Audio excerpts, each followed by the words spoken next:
Vanja Udovičić, ministar sporta i omladine, posetio je Crepeju i Padinu, gde je sa mladima razgovarao o mogućnostima razvoja sporta u Kovačičkoj opštini. U Crepeji i Padini družio se sa mladim rukometašima i fudbalerima. Kada pričamo o sistemu sporta, jer sam obišao rukometni klub gde je bilo 60 dece, fudbalski klub gde je bilo 100 dece, žao mi je zbog fudbalskog kluba što su prošle subote izgubili derbi, samim tim sebi smanjili šanse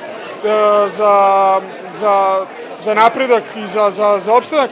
Imaju derbi u nedelju, iako kažu da nije derbi, ali iskreno se nadam da će dobiti, jer to su pozitivne priče, to su priče gde male sredine koje imaju mali broj stanovnika, imaju toliki veliki broj dece, kako devojčica, tako i dečaka u svom sistemu, i to je jedna slika koju mi moramo da šaljemo širom Srbije. Ako jedna Crepaja i jedna Padina mogu da obuhvate toliki broj dece u samom sistemu sporta, ako opštine, kao što je i Crepaja i Padine u poslednje 2 godine su uduplala sredstva za razvoj sporta, onda su to činjenice koje ne smete da ih ne spomenete. To su činjenice koje su na terenu egzaktne i koje ne mogu da se pogaze. To što su roditelji danas bili na treninzima mladih raduje, jer se u klubovima gaji ambijent da se deca vaspitavaju, poručuje Vanja Udovičić.